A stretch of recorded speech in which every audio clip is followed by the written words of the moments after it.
again. Again, right? Dude, it's uncanny, man. But here it is, ladies and gentlemen. Expect the unexpected apparently now when we see an Onic lineup. Because here we go with Makito in the gold lane and Roger back in the jungle. Ladies and gentlemen, welcome to the Land of Dawn for game number 2. Now it's quite the big problem. In the previous game, eventually, Brent has enough damage and he shreds through multiple people at the same time. Now he won't have that liberty even if the game goes longer. He will have, kite ability, but in the proper fight, I think it's kind of evenly matched, and it's more on the side of Evos to really make a mistake. Whoa, what? Way too aggressive by Klokun. I think he thought he would be able to sustain a bit more. First blood this time to Onic. Anavel, though, with the red tree advantage, picks the Lethal Wanderer, takes it away from Kyrie. Can't underestimate that Odette passive, man. The bounces, especially when there's only 2 of you in the lane like earlier, it's an insane amount of damage. Already a very quick first blood, but we'll see what Onic can do with it. Again, the side lanes are going to be Fighters and Albert. We haven't seen an Albert Pakiro in such a long time. It's a bit of a throwback once again. Yeah. It really is. And the thing is, in game number 2 here, it's sort of a different story, do you not think? With Brands on a Harith instead of something like a Natan. Does it give Onic a little bit more of an edge this time around? Not much of a small window like we saw in game number 1. I think it's better chances in the late game, but a bit more difficult to try and maybe shut down in the early game, right? That's the whole trade-off. What I'm concerned about is Anavel. On that Nolan, who is he supposed to target right here? I think the only realistic target is Keyboy, technically. And if you use all of your spells and all of your damage on the roamer, that's still not the most ideal situation. 3 debut picks for Onic once more. Again, it's insane. They've been utilizing like the same heroes for the entire 4 weeks, and then suddenly, boom, we get debut picks all around in from the Porcupines. Well, the teams are now going to start collapsing, so it's already a different flavor of a Florin that we saw from Beloyski. Onic want to go for the contest from the get-go on the first turtle of the game. I don't know if they're trying to contest, they're trying to go for a fight. If they get a turtle, it's almost a given, and Evos won't really be expecting anything else, but they want to try and get kills here, try and start snowballing. Dreams jumps in with a minute. Fury flickers forward, finds 3 members. Fluffy gets the turtle. And now it's going to be Sans who pops in his one song, but in the back it's going to be Keyboy who gets assassinated. Lethal Ignition ticking down, gets him down. Anavel running away. Sans unable to find that last pickup, but Fluffy will fall as well to trade. Fluffy for Keyboy. Up until this point, who is it worth it for? I gotta say, it's a bit more worth it for Evos. With Onic having so much more quote-unquote power in the side lanes, they should be the ones winning it out. Even trades favor the team with better late game. Oh, Anavel, look at Dreams, tanks up the turret for Anavel to chase down, and they are able to force a flicker out from Sans. We'll have to see. Evo is doing a great job of trying to just find ways to really stall the game out once more. The fact that now they have 2 healers means that their damage dealers are gonna be a lot more secure in the late game. Won't be as susceptible to being dogpiled the same way that Bronze was, experiencing in game 1. So maybe now that, along with the fact that he's on a Harith, he's gonna be doing a bit of true damage. Maybe this is the anti-fighter strategy. Could be. There isn't too much of a start difference just yet, but what we do understand is Anavel hasn't really been able to find the pickoffs or the assassinations in the first 4 minutes of the game. He was able to get 1, but other than that, nothing just yet. What's the plan for Evo's Glory with this lineup? I think to scale and try and abuse Anavel's clear speed. Like Mirko mentioned, it's just really, really fast. And for now, with having strong frontliners and ways to really get safety for their own members, Evos can be a lot more aggressive right here, and Anavel can be a lot more bold moving in to try and steal resources away from Onic. And not to mention the side lanes right here really isn't winning out as much as I think Onic would like. We saw earlier the head-to-head between Ludpi and Fluffy, and Fluffy is just a lot more experienced in this aggressive playstyle to try and dominate in the laning phase. I mean, technically, is there not more data on Fluffy as compared to Ludpi? I think there is, based on his time in Aura. based on his time in Evos as well. There's more data on him, but he's drastically changed his style. Ooh, look, P. Destiny's welcome. Spits him out onto Dreams. Two-man stun. Minus Fury. Flicker forward. Oh, Onic are able to space out of that one. Kyrie jumps in with a Lycan pounce and now it's his Swan Song. They catch the Brands too. But Lippy falls as well to Annabelle. Kyrie in the midst of it all jumps in again. Doesn't have the Lycan form and falls to Klokkun. That's a 2-4-1 trade, ladies and gentlemen, for the White Tiger in the 5th minute of the game. And they should have the luxury of being able to take this turtle without any contest whatsoever from Onic. And that's another advantage given to Evo's Glory. Man, this early game just isn't going in favor of Onic. I mean, even Albert on the Paquito. Last time we saw a golden Paquito going up against a marksman. Oh, wow! That is tough. They usually delete marksmans. They don't get deleted. And just like that, a turret in the hands of Evos. That is tough. I mean, Albert back in the day on the Paquito, he was a monster. I mean, granted, last time he was a jungle, but you know, you'd think these kinds of things still stay true, but the fact that he got deleted there, what in the world? I love this build from Annabelle. This guy is really, he's actually really intelligent. Goes for the Hunter Strike instead of the Heptaseas and right onto the Sea Halberd. He's gonna shred these frontliners too. Yeah, the extra max HP damage from the Sea Halberd will definitely help out, especially against something like a Baratz. And negating the healing for the Florin is great, but also the shielding coming in from the Paquito and the Odette, that is definitely a huge value pickup for the side of Evos. With the Flash of the Oasis completed though, I felt like Onic was planning on going for more dives and such, but now they've lost 2 of their outer turrets on the top and bottom lane. So now Evos are the ones just controlling. The fact that they have a Minotaur, I think that really just ruined any kind of dive plan that Onic was kind of cooking up. Yeah, it seems very difficult for them. They're banking on that fact, and now they don't have as much space as they do already. I mean, technically, what can they be waiting for? A mid-power spike, right? I mean, that's the beauty of fighters.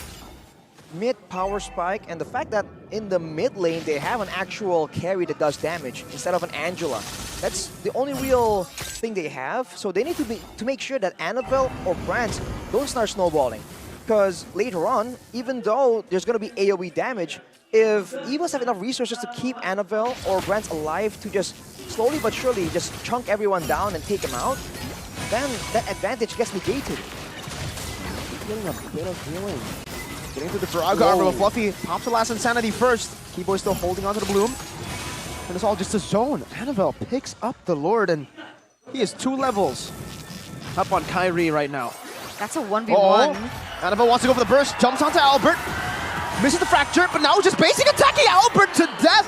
Has the Bloom, luckily, from Keyboy.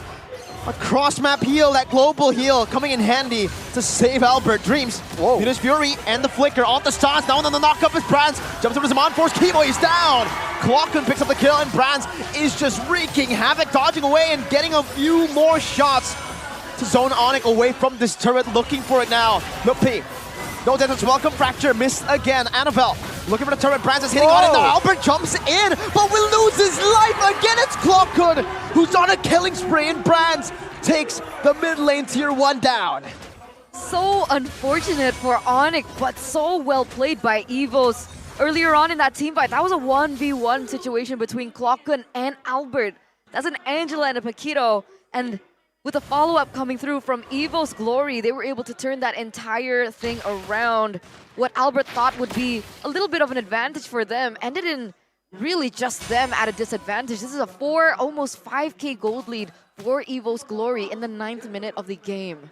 You're seeing just small miscalculations, small mistakes from Onic. I think a lot of people are going to be starting to question, like, is this a mental thing? Are they just lost right now, confused on how to deal with Evos?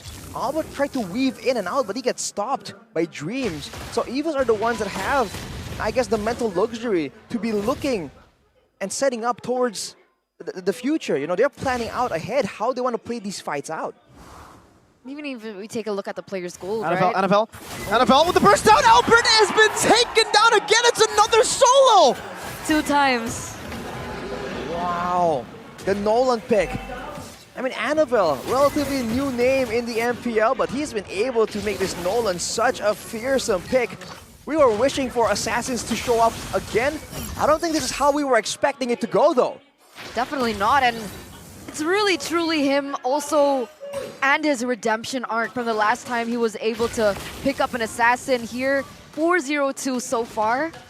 Definitely what you would call quote-unquote snowballing at this point. And he's, what, a level ahead of Kyrie at this point? Yeah, a whole level ahead on this Nolan. And 4 levels ahead of Albert, so yeah, Albert's not... Brands is 2 levels ahead of Albert too. Brands, the gold lane. Albert just not having a good time at all. He was, every single time, he's trying to really like that aggressive style, you know, that kind of sets him apart from CW, but it's really not working out. Evos kept countering it, and it seems like he's the one that's kind of baited, manipulated by Brands. And now with him winning in the lane, it's a complete different situation compared to the previous game. He's not waiting for that late game. He is just out for Bloodsher along with Annabelle. And this time Kyrie is a bit more sustainable. Annabelle still gets it though. He used his retribution, that is information for Onic, but can they even capitalize on that? I don't think so. Annabelle certainly doesn't think so either. Moving all the way to the bottom side right here, not even concerned that Onic can go for the contest. If they go for the Lord here, Evos will just immediately just jump on the members and go for a fight instead. So what should they do at this point, right? Because the point of the Paquito is you can go for that far lane push in these neutral objectives, but if he gets caught in a 1v1 with Annabelle, he gets deleted, he gets obliterated, so that far lane prowess that he's supposed to have is currently negated with how far behind he is right now, and you can see him being unable to do that. What do Onic work with here? In a way, a blessing in disguise is the fact that, well, again, Brands is on a Harriet and not a Nathan, so he'll still have a very healthy amount of damage and sustainability in the late game, but it's more limited. So we'll see. Oh my If god. Onic can just stall towards the late game, they have a bad chance at going for an ultra late game approach again. It's not ideal, but I feel like at this point, it's all they got. Would this work? Sans and Albert 2v1ing Annabelle, would that work? It better work, right? Because if he still somehow gets a 1-for-1, and it'll be beneficial for Evos because they are certainly winning up top. Lutpi is so low. Keyboy can help him sustain back up, but look at Fluffy! Shutting them down now, brought back to the team. Has the last insanity. Nope. Frog armor down already. Death to this welcome. Onto Fluffy. Oh. Fluffy loses his life. The Swan Song popped in. Kyrie in the midst of it all. Stream comes into the back line as well. Knocking him up. Albert out of the knockout strike on the Brands, but he has them on force. And the hard guard too. Kyrie shutting them down as Annabelle deals with Sans. Kyrie can't even go for it. The healing from the hard guard is doing too much. 2-for-1. And Sans will look going for the big play right there, but he gets his ultimate cancelled out. He went for the flicker for, I guess, a more surprising way to really output some more damage. But man, the lack of a Purify just means that there are just so many ways that Evos can deal with the Swan Song. And Dream's been saving a lot of his crowd control for specific moments just like that. That's what I meant. Evos are pre-planning their skill usage, and Onic just seems to be the one scrambling to try and find something, which is like the opposite of what we were expecting. Yeah, that's why in those team fights, that was brutal for Sans. He thought that perhaps it was already popped in, but it wasn't, and it got cancelled. A 7K gold lead right now for the White Tigers. Don't forget that Just No Limit is streaming. You guys can catch that for the remaining minutes that this may end up. Not really sure if Onic can go in for the clear this time around. I mean, they do still have Odette technically. But other than that, no high ground. I guess other than maybe Kyrie on the Roger? I think Sans is the only real quote-unquote high ground that they have here. Not really, right? Exactly. Yeah. He can get the ultimate stop. Oh, engage! The charge, a 3-man Venus Fury. P dodges away from it just because of that. Welcome, Keyboy gets melted down, gets bursted down. Fluffy still chunking them. No, Lutpi's low, and that is again another base turn up top. These are looking for a swan song, already cancelled out by the knockup from Dreams. Now another Annabelle on the back, now chased out by Kyrie, but the base is open. Brands with his mind force goes straight forward, goes for the kill instead. Oh, Kyrie desperately trying to save the game, but the Sky Kings get clean swept by Evos Glory.